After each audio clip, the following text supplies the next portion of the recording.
Hey, what's good, everybody? We are back.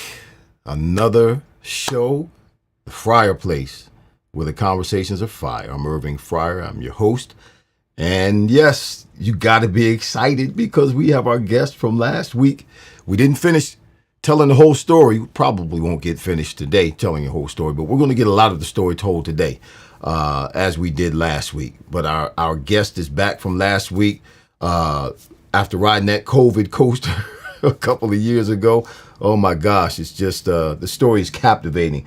I hope you were able to be with us last week and watch and listen as she told the story. Before we bring her on, obviously we got to say hi to everybody, and we have to pay some bills, watch a commercial, and we'll come back and we'll bring our guest back in again today. But I want everybody who's watching right now to come on in the room. Announce yourself. I see Eddie Casper is in the house. Vincent Capriati's in the house. Billy Bell is in the house. What's going on, fellas? Good to see you all. Are you going to be at the Eagles, Autism Challenge on tomorrow? That's where I will be doing the 5K. I'm not running. I'm not biking. I will be walking. It's like 3.2 miles, 5K. Not running that. Nope, not doing that. I'm going to put a link in the comments here in a little while for all of us, because I would like for you all to use that link to make a donation to the Eagles Autism Challenge tomorrow on my behalf. It's my link to me. The money goes straight to the Autism Foundation, but it goes on my behalf. So I show, let you all know about it from my show and social media. I've been putting the link in. I need you all to participate. $1, $5, $10, $20, whatever you can do, preferably $20. But if it's only $5 or $1, listen, use the link. I'm going to put it in here in a little bit as soon as everybody. Terry Miller, I see you. Patrick Clunk, I see you. Good to see you. Christopher Markle, good to see you. Eddie Casper, yes. Thanks for being here today, all of you. God bless you. All of you are on YouTube, The Fryar Place, yes. So before we get into the rest of the show, we bring our guest back on, our repeat guest back on for week 2, part 2. Let's pay some bills. So we'll be right back right after this. In Lancaster County, Pennsylvania, there's a slightly slower pace of living. That's also where you'll find the home of Stoltz Fish Structures, where quality, integrity, and world-class customer service are more than just a way to do business. It's a way of life. From our humble beginning over 40 years ago in a small building to the modern 65,000 square foot facility of today, we've remained at the forefront of our industry. Everything from gazebos and sheds to garages and pergolas, and everything in between. All right, I am back. I am putting the link. Let me go to my YouTube channel. I'm putting the link in the comments for the Eagles Autism Challenge for tomorrow. Where's the video? Where are we? I'm trying to find the video that's live now at the Fryar Place. Come on. I'm not switching accounts. Let's go videos. That's not it. Let's go lives. That's not it. I don't see the live. I know we're live because I see all of you. I can't even find my own my own doggone show. That's a shame, isn't it? Let me see. Home. Okay. No, I don't see that. I'm sorry. Let me do it this way. Search for The Fryar Place. This is what you all should be doing. The Fryar Place. Thank you. There I am. I'm live there. I see it now. Let me turn it down. And I'm going to throw this link in the chat right there for you all. There it is right there. Boom. It should be going up in a second. I see Mike Hurt. What's going on, brother? Is in on the Facebook page. On my Facebook page. I don't see my comment or the link. Come on, link. It'll be up in a minute, everybody. If not, hopefully James Hicks will come on, who's my moderator, and he will throw it up in the chat, and you'll be able to see it. Man, I thought I threw that up there. There it is. Yeah.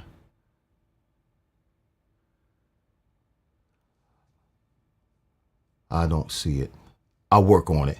But anyway, we're not going to pause or delay any longer. We got to bring my sister girl back in. She's in the house, back for round number 2. Julie Brown's in the house. Come on, y'all. Put your hands together for Julie Brown. There it is. Julie Brown's in the house. COVID survivor, 9 months in the hospital. Back from death twice. She cheated death twice, y'all. And her story is incredible. I mean, there was a point in her time in the hospital where they actually, between the doctor, her family members, friends, husband, Tom, they all had come to somewhat of the conclusion that you were spending your last days in the hospital. And yes, you all got together and you prayed and you'd say goodbye to one another. Oh my gosh. But yet still here you are years later. Take us back to that day and that time when, the doctors had come to the conclusion that they couldn't do anything else. And, you were meeting with family members and saying goodbye. Take us back to that time. What was that like? Well, I'm going to have to defer to Tom on this again because during that time I was not here. That's right. You were unconscious. Yeah, you were not unconscious. Yes. Right before I got put on a ventilator is when I had to say goodbye to Tom. That was about 2 weeks into the illness. I was in the hospital for 2 weeks and all their efforts were not working and I needed to agree to go on the ventilator, which we had. I had our priest come in, gave us a blessing, and then say goodbye to Tom. Wow. Let me ask you this before we have Tom come on and talk about that particular time. And then we're going to get into your book. I want to talk about a few chapters in this book right here, The 1%. You all got to get this book, Finding Hope Against All Odds. I mean, this will not just help you get through COVID, but this will help you endure the challenges that we have in life. And that's what the Fryar Place is all about. It's the challenges that we have to face, all of us, in our daily lives and the victories that come after that. And this is one of the victorious stories right here that we as humans need to hear. Why? Because that's how we're encouraged. That's how we get strength. That's how we're able to stand up and endure the challenges that we have in life, knowing that someone else kind of went through the same thing we went through or went through the same exact thing as us and they made it. So if they made it, guess what? God is no respecter of person. We can make it. If God did it for them, God can do it for us. It just gives us another lantern of hope to keep on forging forward, to keep pressing. But I want to ask you this question before Tom comes on, and that is this. Is there anything, looking back on before you actually contracted COVID, is there anything in your mind that you would have done different that may have kept you from contracting COVID? I'd have to say no. We were very careful. We weren't perfect. I mean, we didn't completely quarantine, but we were doing what everybody else was, washing our hands, social distancing. Right. I felt like we were following all the rules, and you could follow all the rules and you could still get it. So no, I'm not going to say that we would have done anything different. Wow. And it's funny because, I mean, not funny, but yeah, I was very careful as well. I never contracted COVID, but man, I kind of saw it coming when the first time I saw someone with a mask on. I mentioned to my wife, I said, you know what, we're all going to have to wear masks. And sure enough, within just a few days, that thing started spreading all across the world and just shut everything down, just shut it down. So Tom's sitting next to you, isn't he? Come on in the room, Tom. There he is. We can see you this week too. Last week you were a little dark, but now we got a light on him. He's ready to go this week. So talk to us about that time, Tom. Come on in a little bit closer. Talk to us about that time where you were actually, this is your wife, and the doctors are saying she's probably not going to make it. She's unconscious. She can't speak to you. She can't say anything to you. And you have to come to grips with this and wrap your mind around it. Talk about that moment. Talk about those hours, those couple of days where it was touch and go, and how you were able to deal with that. Honestly, when I would be able to be around her, I could feel her, and I always knew that she'd be okay. I mean, if she wasn't, I know the good Lord was going to take care of me and our kids and our family. Wasn't, obviously I never expected something like that to happen to us, but reality sets in, but I just never gave up hope. I always knew that she was going to make it through. We talked about it last week, the Holy Spirit. I felt the Holy Spirit. I had signs that were shown to me that he was present and he was looking over us. Right. But it wasn't always easy. I mean, you had some very hard moments that you had to get through to get to that place.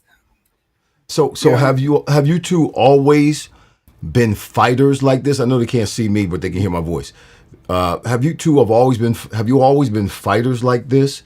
Have you had any other obstacles prior to this COVID coaster that you experienced that was a tough time for you, or a tough season for you in your life that you had to overcome, that you were able to look back on and draw strength from that, knowing that you got through that? Guess what? We'll get through this.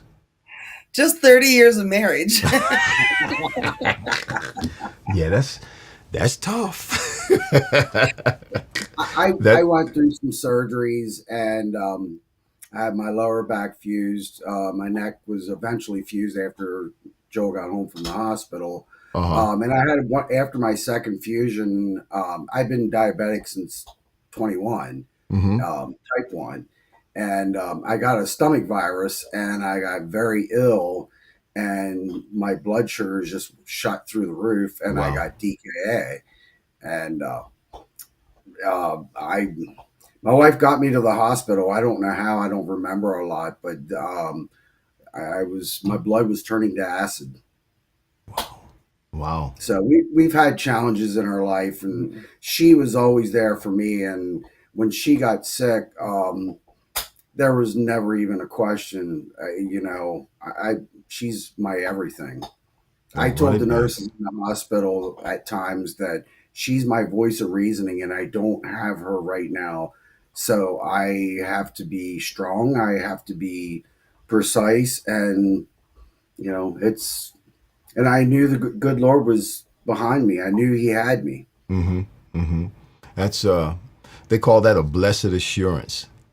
Blessed assurance to know that God, knowing that you have a relationship with God, and knowing that no matter what happens, everything's going to be all right. That it's in the Lord's hands, and that the outcome of the thing. I posted it this week from one of your what you said last week, Julie. The outcome of a thing depends on whose hands it's in. So whatever it is, put it in God's hands, and it will be all right. Yeah. Amen. So, all right, Tom, that's it. Get out of the picture. I'm going to bring Julie back. Stay close, though. We might call you back. Stay close. So Julie, let's talk about this book. G. Albert is in the house. Jen Myers is in the house. Regina Schreiner is in the house. Are these all your people? Yes, sir. Okay. All of y'all are in the house. Listen, y'all don't go anywhere, because I'm going to try to get this link back in this comments, which it didn't go in the comments. I don't know why it did not go in the comments, but I got to try to get this to you all. But we want to go over some of the chapters in your book. Very interesting and attention getting titles to the chapters. I know we're not going to get through all of them, but I mentioned last week, chapter 1, A Day to Remember. Chapter 3, Becoming a Statistic. Chapter 6, Prayer Warriors Assemble. Talk about chapter 6. I'm very interested. I know Tom was praying, but when you talk about the prayer warriors, and we know as believers, and those of you who are watching right now who are believers, my sister is watching right now. Tom Brown is in the house. Hey, brother. We know the effectual fervent prayers of the righteous availeth much, gets a lot done. We know that when we pray, God hears us and God answers us. God doesn't sit back and does not answer. God will answer. He may say, wait, but he does answer. But talk about the prayer warriors, and during what time was that in this whole journey, or I should say this COVID coaster experience that you had? This is one of my favorite parts to talk about. So you're going to hear me talk quite a bit about this. And listen, we did not rehearse this, y'all. We did not rehearse this. I did not know that this is one of her favorite parts to talk about. So go ahead, sister.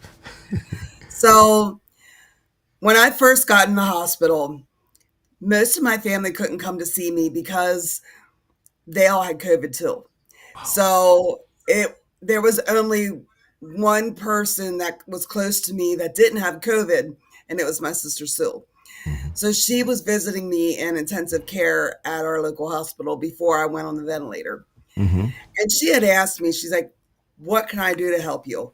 It was a bad situation. And I'm like, there's a lot on Tom right now.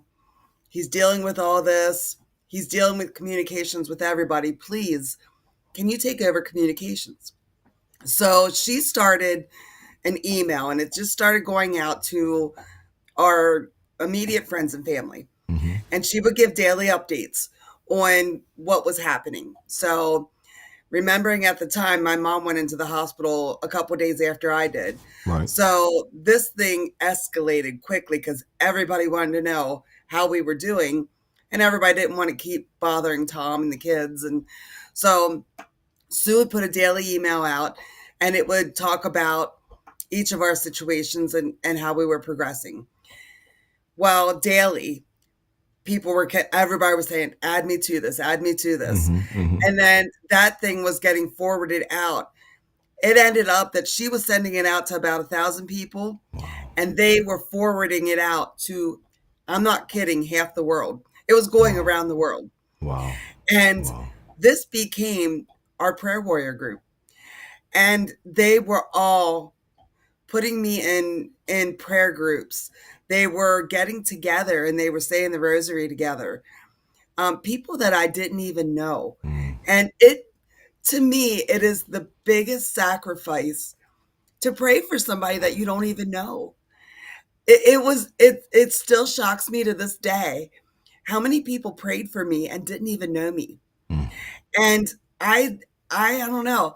It gives me chills every time I think about it, because how many times did I pray for people I didn't know before this? I'm not sure I did. Mm-hmm. Mm-hmm. How many times did I pray for enemies or just anybody that it didn't have a direct impact on my life? I prayed for things I wanted, or, things that you wanted to be good for you. Mm-hmm. But did you really pray for others? And that's where the power of this whole thing came in, because I have two aunts that were sisters of Christian Charity. They had their whole convent across the whole country, wow, across the world, praying for me. I mean, you have nuns praying for you. I mean, that's, you can't look, you in. So I still talk to them to this day. I get cards from them all the time, mm-hmm, just saying what an inspiration it was and how they got such power in seeing their prayers be answered. Mm-hmm. And it was so powerful because, my sisters and my family were getting a lot through those prayer warriors as well, because people were praying for them because they knew how hard it was, mm-hmm, and it was just very powerful. A prayer warrior is a selfless person who they're not praying for their own needs. They're praying for the Right. needs of others. Yeah. And Yeah. it is impactful, powerful, and selfless.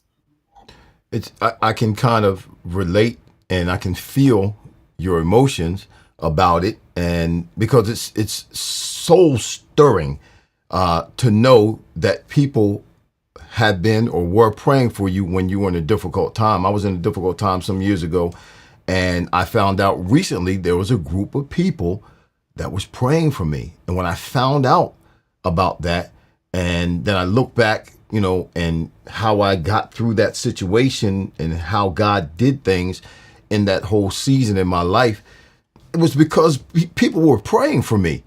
And it was people, some that knew me, some that knew me indirectly, some that didn't even know me. Like you said, it's powerful, it's life-changing, and it's really, really humbling to know that people care enough. People are so unselfish, because the world, for the most part, is cynical. The world is selfish. But to know there are people who genuinely have called out your name on to God on their behalf and interceded for you, that really makes a difference. And that had something to do, you can't deny it, that had something to do with your recovery. That had something to do with you making it. That had something to do with God keeping you during that time. You were on that respirator for 8 months and they didn't know what was going to happen. God was keeping you because he heard the prayers of the people throughout those 8 months. Unbelievable. Unbelievable. Prayer warriors. Yes, they assembled, and they didn't just assemble, y'all, but they prayed. They put the work in. Yeah, they prayed. They didn't just come together. They prayed. They did something. Don't just stand there. Do something. Do something. So that's. I know we're going to include Tom on this because he's the one that actually wrote the title to this chapter, chapter 8, Having Hope Until There's No More Hope to Be Had. That is a movie title. That is a movie title. So do we want to bring Tom back in for that so he can talk about it, or do you want to talk about it, Julie? I can start and he can add where he wants. We talk good together. Okay, move on in there, Tom. Yeah, there you go. Yeah, I think Tom's starting to enjoy this. He's starting to get the hang of this. So talk to us about chapter 8, having hope until there's no more hope to be had. I like the way he put that. Well, that was the direct answer to a doctor's question when I had coded for the second time. I was still on ECMO and they were ready to put me on palliative care. And they had the, honest conversation with Tom on, what is your hope level? Wow. And it was extremely high. And actually, there's a story to it. I had been praying so hard, and there were so many people out there that were praying, saying the rosary. Especially my sister-in-law Sue. Her mom would say the rosary every day for Joel. Mm-hmm. And I went to Catholic school. I said the rosary when I was younger, but it's been so many years. So my thoughts that night when I was praying were, tomorrow morning I'm going to get up. I'm going to Google how to say the rosary. And that morning I got up, because I would always get up early in the morning, and I would always call the nurse's station, to see how she made out overnight. So I was sitting out back drinking my coffee after I talked to the nurse, and we had just adopted a dog, rescued a dog, and he was out back and he was digging in the grass and there was something white. And I'm like, what is that? And when I walked down, this is what I found. Put it closer. Wow. It's falling apart because he chewed at it. Okay. It is a booklet on how to say the rosary. Wow. You can see how he chewed it up. Yeah. And at that point, for me, it was just to reaffirm that the Holy Spirit, the good Lord was by my side. He Right. was giving me strength to get through this.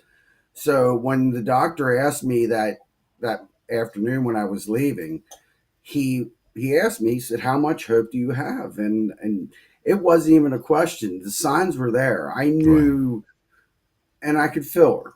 I just, when you love someone that deeply, you can feel their presence. Mm-hmm. And I had hope until there was no hope to have. I And mean, it never got to that point. no. He actually looked at me. I think he really felt the power of what I was saying. Mm-hmm. Mm-hmm. And I think at that point, every time I was there with her, her numbers, her stats were very good. Mm-hmm. It was the times that I wasn't there. Right. And when she coded the second time, I was allowed every single day. Whereas before I was only allowed once a week for an Mm-hmm. hour. Mm-hmm. And And people would just jump on Tom's hope train. I mean, what I kept being told was you couldn't say something negative to Tom. If you said she's not going to make it or it's not looking good, Get he'd be out. like, Get I'm out of not here. talking to you. Yeah, I'm not talking Yeah. to you. Yeah, because you can't let that take hold in you. Right. Right. Yeah. Yeah. That's I And mean I that's had to feel that. I had to it's feel it. it's an awesome story in and of itself. Okay, Tom, I'm sorry, I got to take you out because I got to put myself back in the picture. Okay. But you're my hero. it's it's a no. You're It's his a, hero. there's so many layers to your story, which we both have stories. Everybody has a story, but there's a lot of layers to it. I mean, it's a love story as well. It's not just a story of survival and fight and grit and determination, because most of the time you were unconscious. Yeah.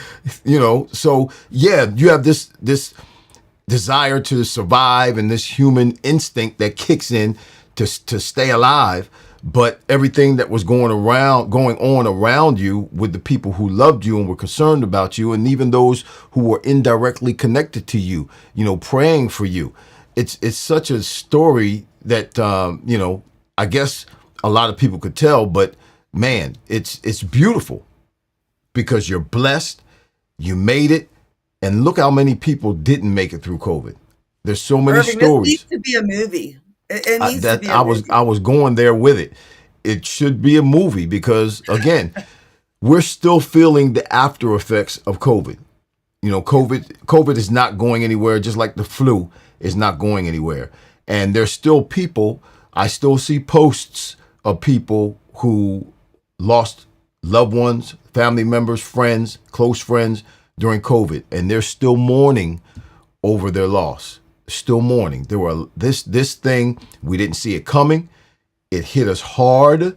There were a lot of people that didn't believe it was what it was, and it caught them by surprise because they didn't pay attention to it, didn't do what they needed to do to protect themselves, and they paid a penalty for it. And like you said last week, this is a illness, or COVID is something that once you contract it, it's something you have to deal with for the rest of your life. There's effects that come into play that you have to deal with for the rest of your life. So you are blessed, and I feel blessed that you're on the show. I feel blessed that you're telling your story and that people can hear it, because listen, it could have gone the other way in a heartbeat, but here you are. And that's why you're supposed to tell your story, because you're a survivor, and not just a survivor, but you're a thriver. You look good, you sound good.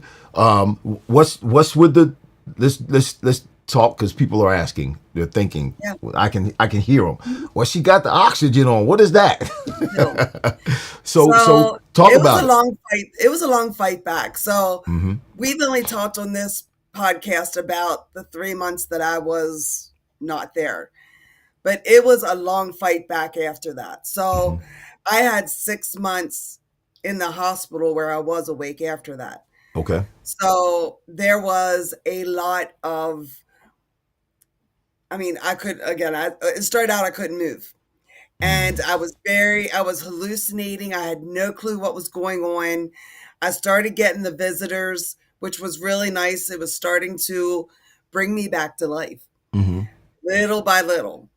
So they started doing physical therapy, and then they start trying to wean you off the vent, which is a whole process in itself. You know, it is persistence at its best, because today you're going to try to be off the vent for 2 hours. Tomorrow, maybe 3 hours. Tomorrow, the next day, 3.5.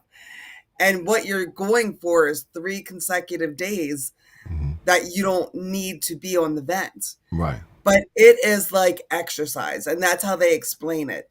It is like trying to run up a hill, because my lungs had been on vacation and they needed the exercise to get stronger again. So what would happen is, you start going up this hill, and then you get an infection and you fall back down. Okay. You start over again, and you start going back up the hill, and then, what ends up happening is pneumonia 2.0, which is one of that's the next that's the next chapter. Go ahead. That's chapter 10. I wanted to know about pneumonia 2.0. Yeah. That sounds painful.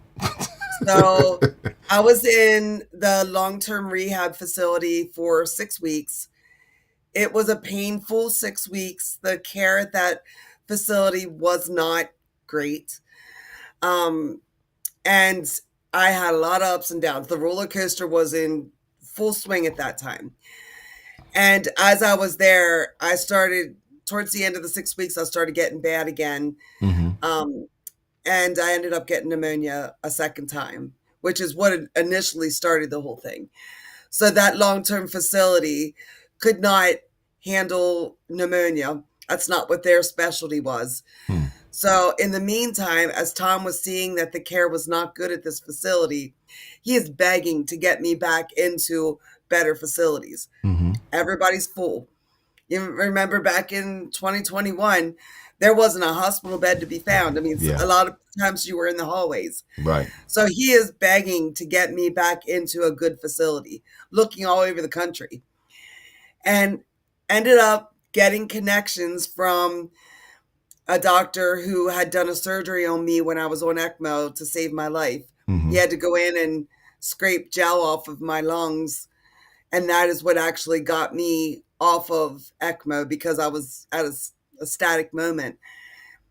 We kind of got a hold of him through a back door, and he talked to the ECMO guy, and because they knew me for so long and they knew Tom, they're like, yes, we will pull some strings. We'll get her back in our hospital. Wow. Even though it was full.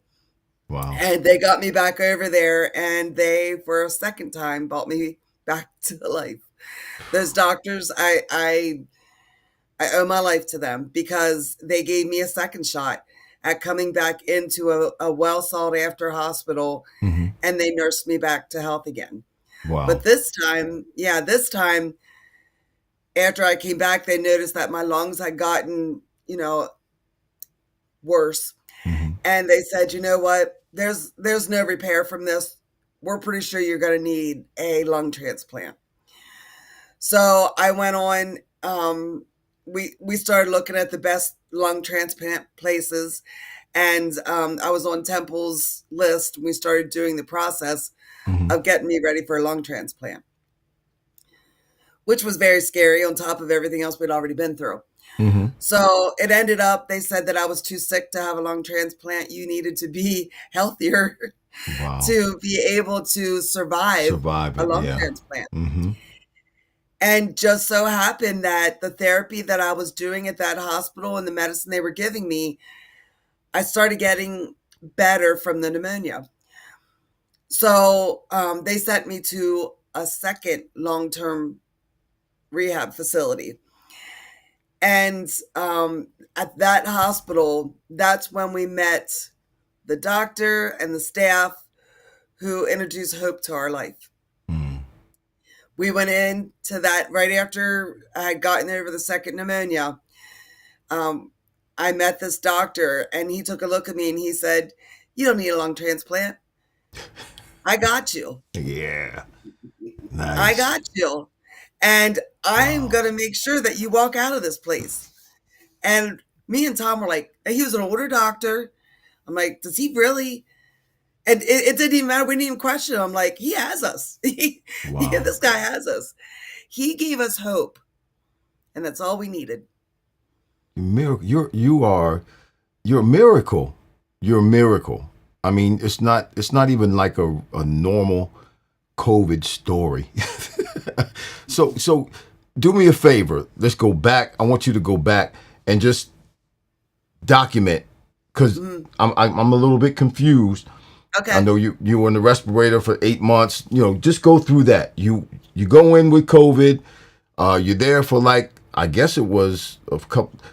Just go through the whole until you get out, and then when you get to that point, I'm going to show the video of you coming out of the hospital, your first day out. So just take us, take us through each step without going into details. Just this happened, and then I finally got out. Got COVID in February 2021. Within a week, I was in the hospital. Mm-hmm. I was at my local hospital for 12 days. And after 12 days, they put me on a ventilator. Mm-hmm.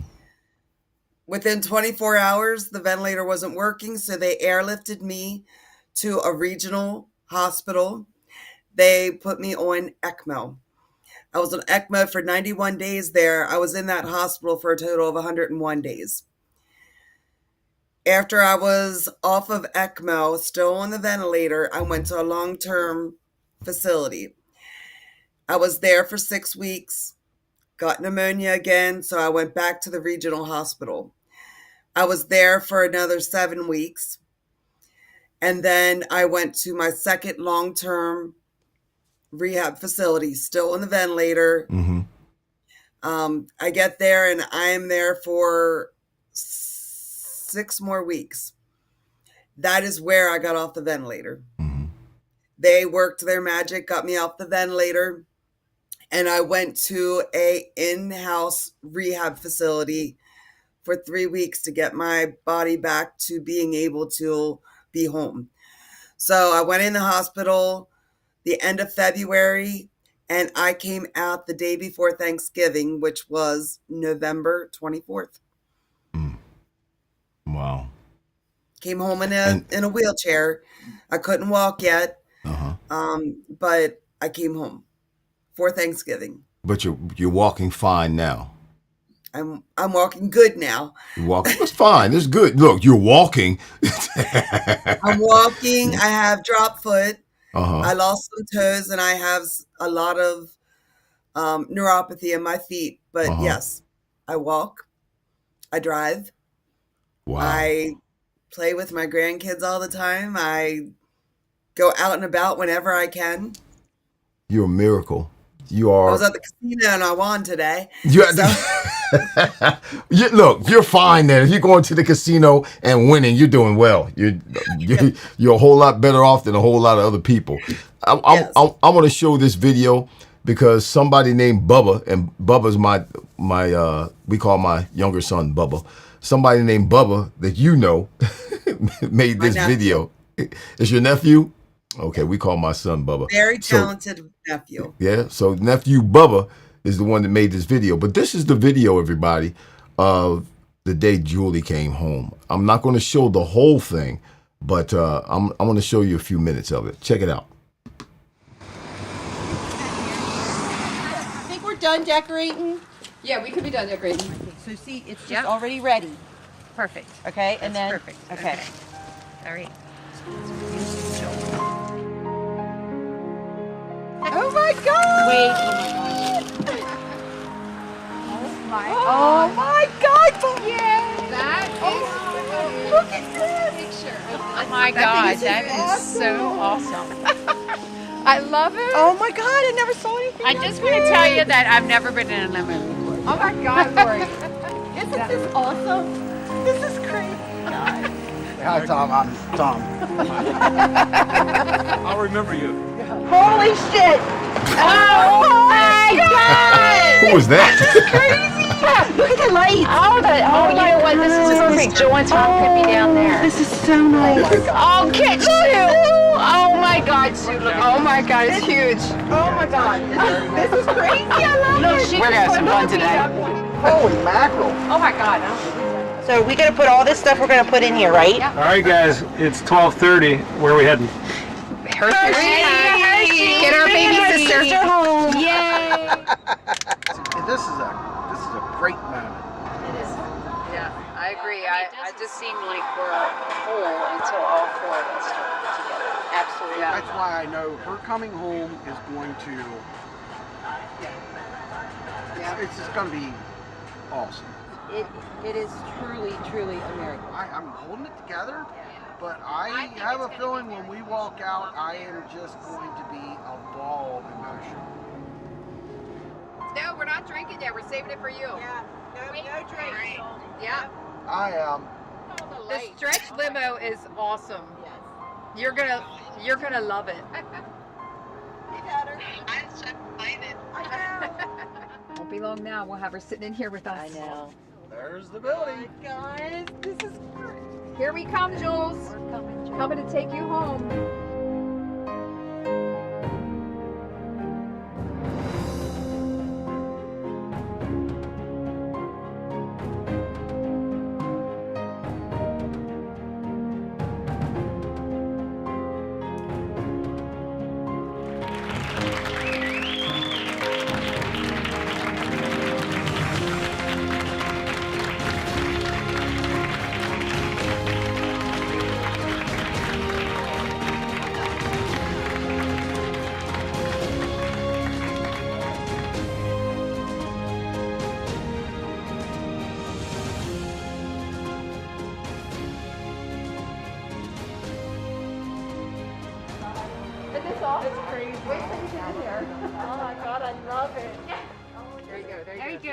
There you go. You're in. Yay! Out of that place. I know. I'm sure this day was gonna happen. It's crazy. Here's to you. You deserve Joe. Here's to you, Joe. You deserve everything good from here on out. Everything. Baby, hey, I'm not going to let anything hurt you.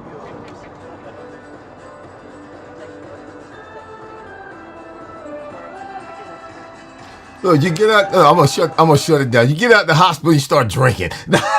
I did. I couldn't wait. I love it. I love it. Look, it looked like the whole hospital staff was just so excited for you and happy that you were going home. You said you couldn't walk when you first got out. I have a question. Did Tom pick you up and put you in the limo?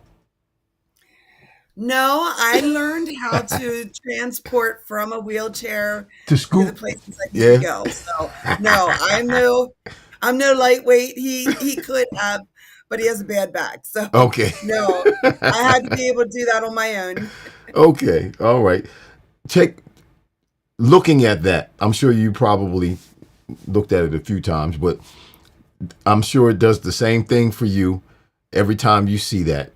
Take us back to that day after having to endure all of those months, touch and go, not sure when you were going to get out, having to fight pneumonia along with COVID, taking 2 steps forward and taking a step backwards month after, from February all the way to November. It was just a grueling time for you. It really was, and you never gave up. And now here you are able to look back on that particular day when you were released from the hospital, got in the limo, and headed back home with your family and friends. Talk about that day. What do you remember the most about it, and what feeling do you remember the most about that day? Love, just the feeling of unconditional love. I never use the word surreal, but it was the most surreal day because I thought about it, and so many times I thought, I'm not getting out of here. I'm going to be in a long-term nursing home. I'm not going to see my grandkids anymore. And, like that day, my one goal, I needed to see my grandkids. I had not had my hands on them in 9 months. I watched videos of them growing. They went through school, they went through winter.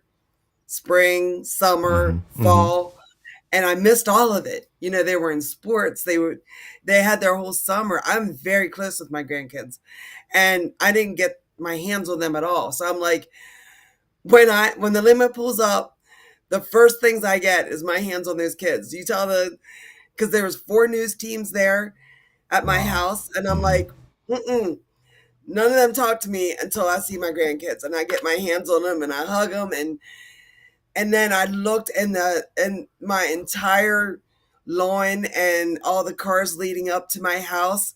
There was people everywhere with signs and horns, crying and screaming, and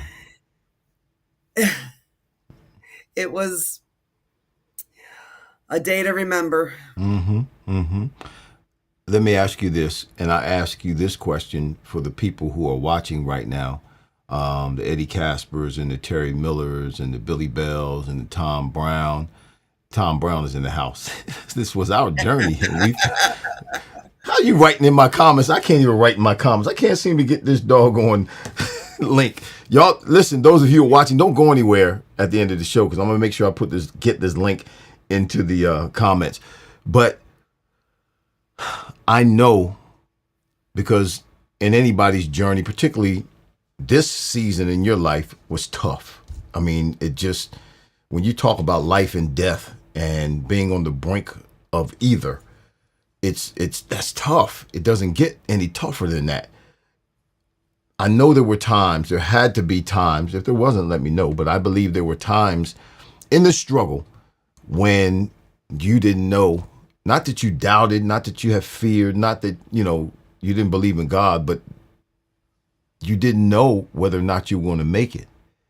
What were you thinking? What were some of the things that you were able to bring to the forefront of your mind to keep you strong, to keep you from giving up, to keep you moving forward and pressing and trying to persevere, fighting?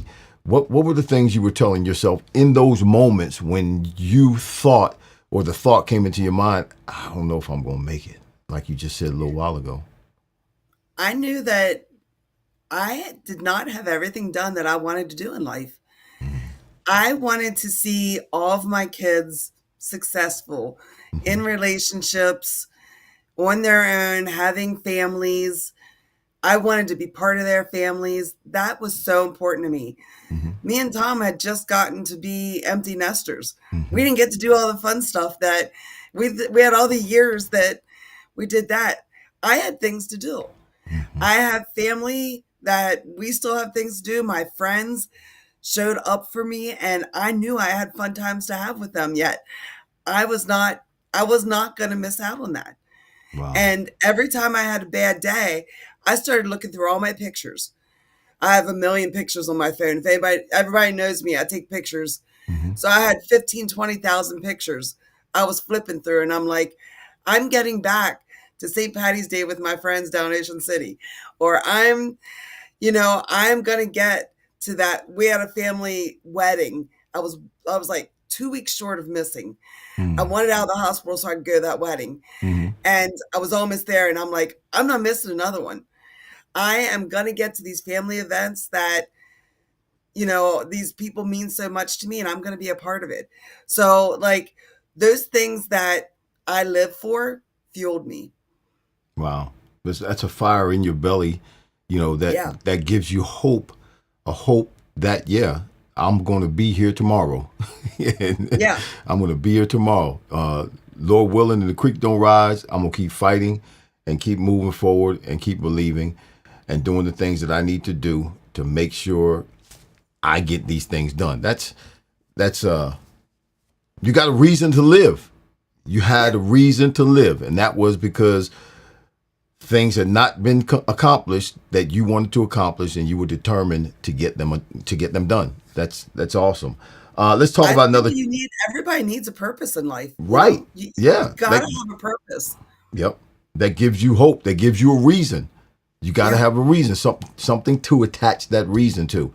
Yeah. You chapter 11.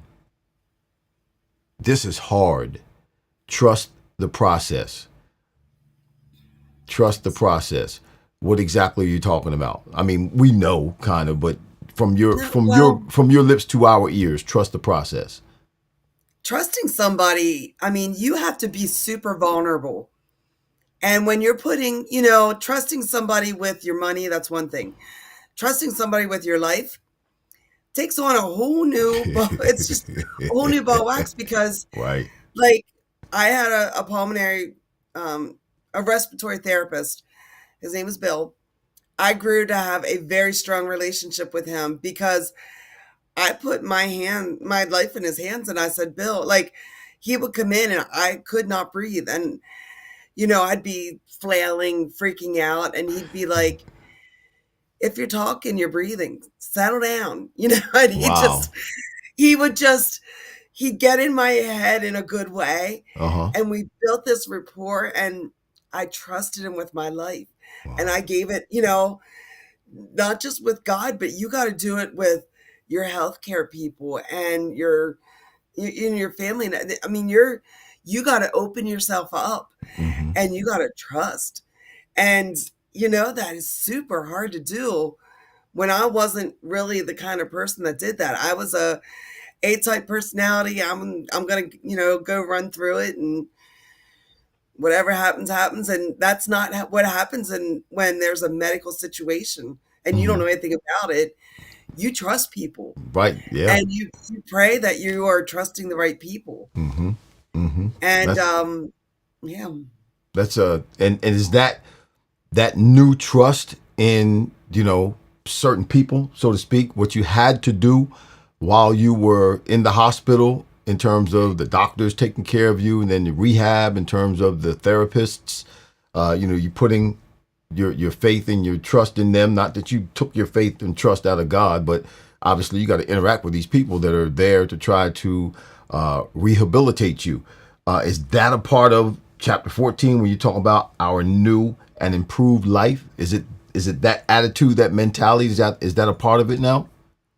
I can tell you positivity is a big part of that. It's the foundation. It is the foundation because Tom and I were of a different mindset before I got sick. And a lot of it had to do with protecting ourselves. If you think the worst and, something good happens, then at least you protected yourself from what the badness that was going to happen. But if you, put yourself out there and you talk and you think about the positive, you're really putting yourself out there that it has to happen. And, from the mindset of I'll think about it not happening and hope it happens to I'm going to say that it's going to happen. I'm going to be positive about it. And then it happens.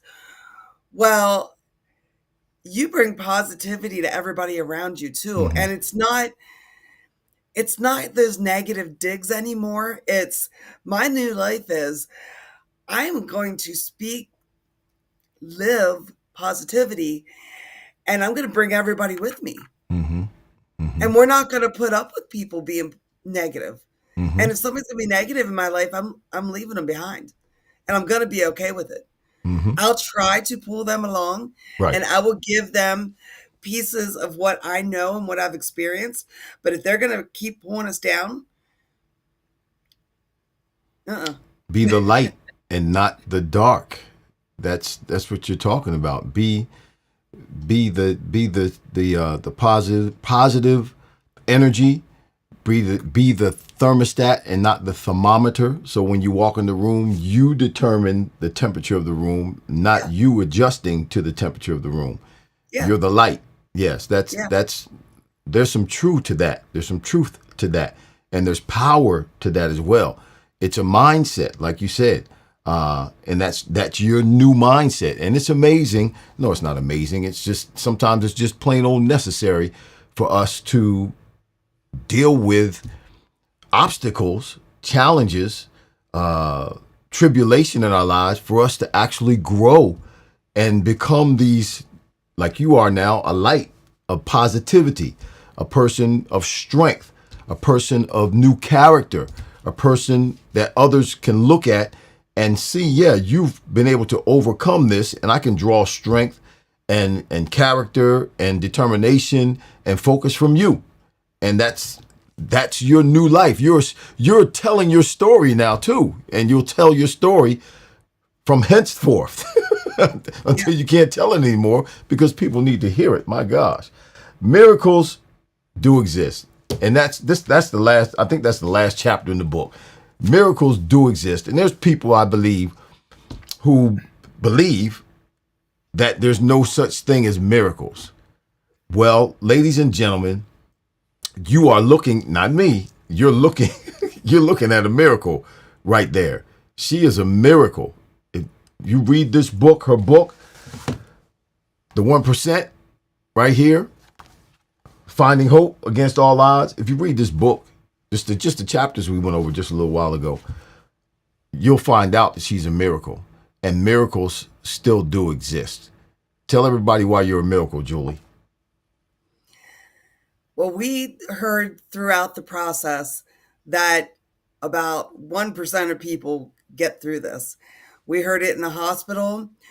After I was out of the hospital for a couple months, we got invited to speak to a group of 300 presidents of hospitals for Select Specialties, which is one of the hospitals I was in. Mm-hmm. They flew us to California, and we talked to this group of presidents and CEOs of the hospitals. And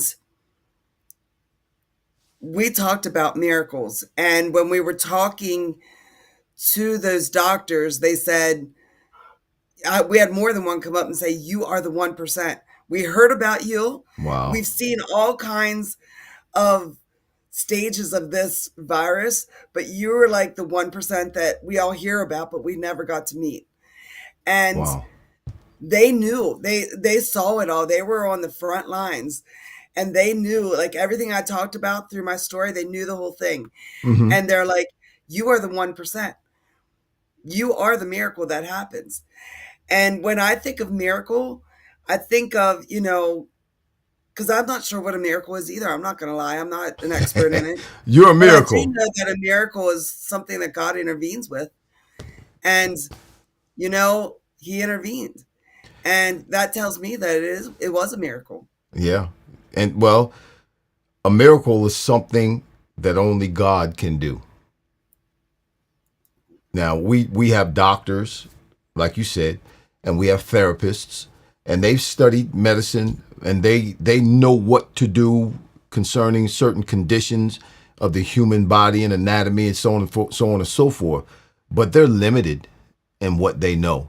That's why doctors practice medicine. They don't have it down, and they're not experts at medicine. You hear it all the time. Doctors, I'm a practicing physician, because that's what they do. They practice medicine, and they practice medicine on humans. God is the great physician. God is the one who has it precise and knows exactly what's going on. And he is the only one who performs miracles. So you're a miracle. God's hand is on you. It's been on you. Like the doctors can say in their limited knowledge, 1%. Only 1% of the people. Wow, Julie, that's awesome. 1% of the people. Now, when they told you that only 1% of the people make it through this was after you had already made it through. Is that correct? Yeah. Yes. Okay. I'm glad they didn't come to you while you were laying up in the hospital. Listen, only 1% of the people make it through this. I don't know if you're going to make it. Yeah. Oh, gosh. So listen, I thank you for being on here with us. My man, James Hicks, my moderator, is in the house. You can get Julie's book. You can see it right there, y'all, in the comments over at the Fryar Place on YouTube. James Hicks, it says Julie's book for yourself. It's right there on Amazon. And then also, Mr. Hicks threw up the fundraiser link for me. But Julie, listen, before you go, I want you to give the people who are listening right now, who will listen to this, give them a word of encouragement. Say something to them that only you can say, because I haven't been through anything like what you've been through. I haven't been through anything where I've had to come back from almost death twice. I haven't had pneumonia 2 times. I got on my toes. There was never a time. Well, I did have a moment, like a couple of hours, where I was like kind of paralyzed. My spinal cord went into spasm during a football game. So there was like a couple of hours where I couldn't move. But I've never been in that kind of situation that you're in right now. So I don't know. I mean, I've had some tough times, but I don't know the level of faith and hope that you've had to have and hold on to get through what you've been through. So real quick, if you could, tell the people what you would want them to know that will encourage them. Believe in hope. Believe in miracles. They happen. They happen for a reason. They happen to be a testament to what God wants all of us to know. So open your eyes to them and believe. And open your heart, yeah. Open your heart and open your mind. Pray. Pray for others. Be selfless. Mm-hmm. That's what got us through. Wow. Is that Tom over there? Did Tom want to say something? Did you want to say something, Tom? Put him in there. He keep telling, don't forget to say this. Don't forget to say that.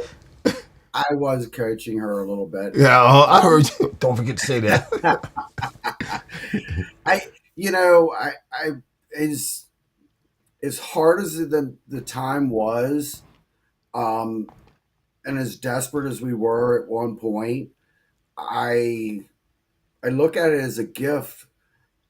We got to see what life could be like, and time is so precious. So you have to open up your heart to each other, and just to be upset or mad about something that doesn't really have any value. It's a waste of time. It's a waste of time. I appreciate time more since she got sick than I did before. And that's a gift from God. 100%. Wow. Nice. And you have to focus. You know, there's so many people who I'm gonna get rid of you again, Tom. Sorry. Yep. You're still my hero. there's so many people, and we have a habit of this. It's just, I guess it's human nature, so to speak. But so many people focus on what they don't have and complain about what they don't have rather than looking at the blessings that they do have. Now, you may not live in a mansion that's on a hill. You may not drive one of the most expensive cars. You may not have fancy clothes or even, a great job, so to speak. But there are things that you do have. Health. I mean, there's nothing that is more valuable than health and strength. Amen, Julie? Health and strength. I can tell you, when I was on my deathbed, I didn't think about my house. I didn't think about any of my belongings. I thought about my family, my husband, and the people I love. And that I thought about love and relationships, and that's it. Wow. Yeah, because, health, being healthy, being in your right mind, you can have all the money, you can live in the biggest house, you can have helicopters and boats and all kinds of stuff. But if you're not healthy, what does it matter? If you don't have health and strength, what does it matter? It doesn't matter at all. And trials and tribulations, particularly when we're challenged in our health, that brings to the forefront what's most valuable in life. And that's life in and of itself. And being able to function in life, having a high level of functionality when it comes to being able to move around and take care of yourself and get from A to B, or it's just incredible how far you've come. It's incredible your mindset now and the things that you focus on now and what you determine is valuable or not valuable in life, and that you continue to spread that message, because I think there are a lot of people that need to hear your story. If I come across anybody, well, I'm kind of doing a story right now too about me, so maybe I can point them your way. That would be amazing. Maybe we can double dip. I'll let you know, okay? That's a secret. Don't tell nobody. I don't know anybody. Y'all who are listening right now, don't tell anybody. It's a secret. Well, Julie, listen. Thank you for the book. After I read it, I'm going to call you again, and if I think I got enough questions to put you on another show, I'm gonna bring you back again. Absolutely. But I look forward to meeting you in person. Scott Tellers is our friend, a mutual friend of ours. That's how I found out about your story, and so I'm sure at some point I'll see you in person and make sure I say hello to my hero Tom over there. Just phenomenal. You two are just phenomenal. Look at Maybe we'll see each other at the Cowboy Eagles game. Oh, Jesus. I forgot you had that. You just, you know what? You threw that in at the right time, too. That was pretty smooth. You're smoother than the team you root for, I'll tell you that. Because they're clunky and awkward. They're not smooth at all. Cowboys fan. I guess, they say God. No, I'm not going to say that. I always say this about me because I was a crazy dude. I was out of my mind. I always tell people, because they ask me, how long did you play football? I played 17 years in the NFL. And I tell them, they ask, how do you do that? How did you do that? I said, well, because God takes care of babies and fools. So, Julie, Cowboy fan. My baby or a fool? You have to pick one. You're a child of God, so you're a baby. We'll go with child of God. Yeah, child of God, you're a baby.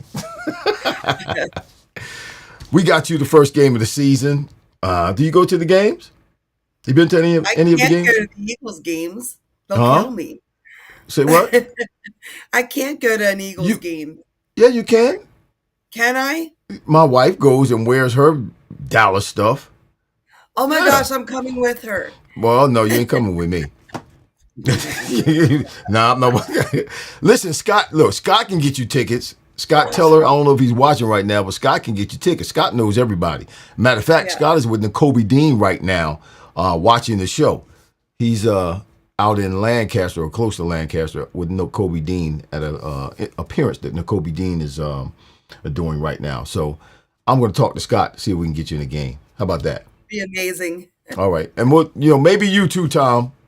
I would love to. He's my bodyguard. He has to come along. Okay, he's got to come. Okay, all right. But listen, thanks for being on the show today for round 2. Thank you for your insight. Thank you for your words of encouragement and inspiration, and just thank you for your heart. You're a miracle. I'm glad to know you now. Thank you for the book again, and we'll be back in touch. Say something to the people before you go. You can't go without saying something to the people. Believe in miracles. Believe in miracles. Yeah. You know what? If you don't believe it, it won't happen. That's right. If you don't believe it, it won't happen. You can't release it into reality if you don't believe God can do it. It will never happen. That's right. All right, sister girl. Listen, everybody who's watching right now, stay on because I need to tell you something before I go. All right? Don't go anywhere. All right? Julie, thank you. Give me a hand clap. Thank you. Thanks, everybody, for supporting. Yeah. We'll see you. All right? We'll talk with you, Tom. Thank you, brother. Yep, thank you. It was good seeing you again. Yes, sir. Looking forward to meeting you in person. Take care. Absolutely. All right. All right, we're back. Listen, great story. Great people. Oh my gosh. Isn't it nice to meet nice people? Isn't it? So many people are selfish and concerned about themselves and, cynical, and the world revolves around them. It's nice to meet a breath of fresh air and talk to a breath of fresh air when it comes to people like Tom and Julie. Listen, those of you who are watching right now, tomorrow is the Eagles Autism Challenge. It's a 5K challenge. There's some who are riding bikes. There are some who are running. And then there's the rest of us, which I'm one of, who are walking. 5K is like 3.2 miles, I believe it is. There's a link here, right there, that James Hicks put in. Also support Irving Fryar at the Eagles Autism Foundation event. Listen, if you click on that link, the money goes straight to the Eagles Autism Foundation, but it goes through my link. And I've been asked to raise a certain amount of money, and I'm trying to do that right now. It doesn't matter how much, $1, $10, $20, preferably $20. If all of you who are watching right now, Eddie Casper, Brandon Smith, Regina Schreiner, Terry Miller, Jen Myers, Billy Bell, Luke Smith. If all of y'all, Terry Miller, I said, G. Albert, what's going on? Vincent Capriati, Tim Brown, Terry Miller, I said Terry Miller. Who else is up here? My mama's, well, hey, mama, how you doing? She said, hey, son. Regina Schreiner, Hope Wiley, Tom Brown. All of you, can you all see that link down there that James Hicks placed in the comments on YouTube at the Fryar Place? Not on Facebook, it's on YouTube. And Mike Hurt is watching on Facebook. If all of you can do $10, $5 through that link, I surely would appreciate it. It goes directly to the Autism Foundation for the Eagles, Philadelphia Eagles, on my behalf. Like I'm raising funds. That's what I'm doing. That's what I'm trying to do right now. Help a brother out. All right. We're doing the challenge tomorrow.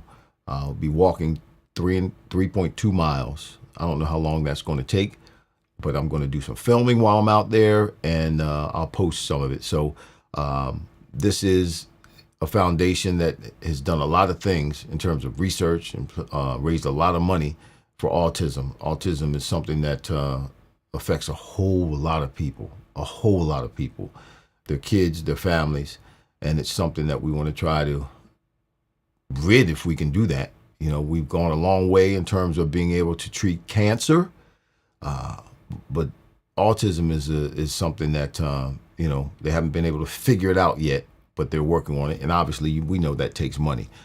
Thank you for putting that on Facebook for me, Hicks.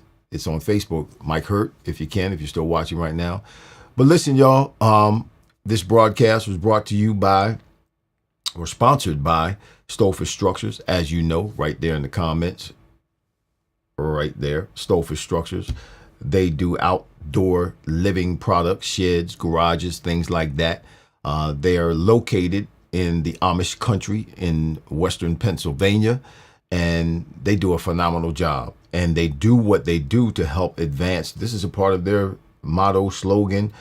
This is on their literature, but they do what they do in terms of the building and the shipping and doing it at the level that they perform it and make it with precision. They do it to advance the kingdom of God, which is awesome. They deliver nationwide with accuracy and excellence. So if you're looking for an outdoor living product, whether it's a shed, whether it's a garage, or anything like that, Stolefish Structures is where you want to go. You can find them on mysheds.com. That's with an S, mysheds.com. So shout out to all of you. Listen, thank you so much for being with us today. You take my rain jacket tomorrow. Yeah, it was raining today when I went to go get my credentials for tomorrow. And yeah, it's going to go on. Rain, sleet, hail, snow, whatever is going to happen. Rain or sun tomorrow, we're walking, running, and biking. So I'll put some rain boots on. Do I have any rain gear? Oh my gosh. I guess I have to get some rain gear, pull some rain gear out from somewhere. But anyway, it's going to happen tomorrow regardless of what the weather is. Yeah, rain or sunshine. We'll be out there 5K'ing to sponsor, well, not sponsor, but to raise monies for the Eagles Autism Foundation. All right, listen, great show today. Another great show, as always. Keep listening, keep watching. We're going to have our nutritionist, natural nutritionist back on in the next couple of weeks. Going to have our love doctor, love relationship coach. Our relationship coach, he's going to be back on in a couple of weeks. That is Damaris Johnson. And then our aromatherapist, let me get her name right, Donna Marie Caldwell. She's going to be on for once in the next, let me see, one time a month for the next 3 months. And so is Damaris Johnson, who is our relationship coach. He's also going to be on one time a month for the next 3 months. So we're kind of creating a series here that you can kind of look forward to. You'll know what we're talking about, whether it's nutrition and wellness, or whether it's about relationships and love. That's his focus, and love based on biblical explanation and biblical interpretation. So it's going to be very, very interesting over the next 3-4 months, because we're going to have some the same week during that month for the next 3 months. Like I said, Damaris Johnson, the relationship coach, and Marie Caldwell, who is our wellness and nutritional expert. Yeah. So y'all, just look for the posts. You'll see me making posts, letting you know who's going to be coming up that following week. All right, listen, I'm out of here. It's 8:18. Thank you all for joining me today. Let me shout you out again. Eddie Casper, Vincent Capriati, Billy Bell, Patrick Clunk, Terry Miller. And I'm looking for all of you. Please tap that link and give a donation to the Eagles Autism Foundation. Christopher Markle, Eddie Casper, Tom Brown, Hope Wiley, Luke Smith in the house. My mama.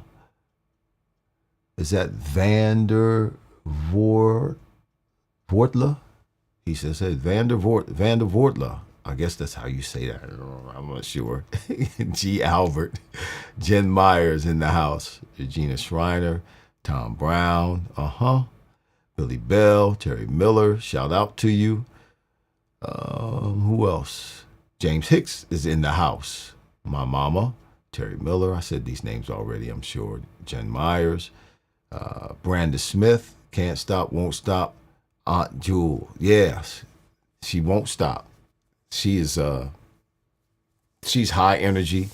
She's got great strength. She's got great positivity. Her spirit is second to none. She's awesome. Julie Brown in the house. All right, I think I said everybody. Luke Smith, Eddie Casper, Billy Bell, yeah, Vincent Capriati. All right, love y'all. Talk about the chili boat. We talk about the chili boat.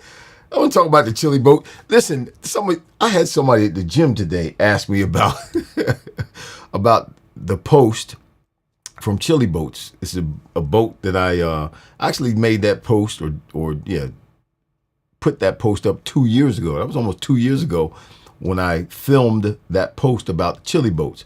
But I guess chili boats, the actual chili boats, because I did it with a distributor here in the United States. Chili boats have been I think the origin or the base for chili boats is in another country.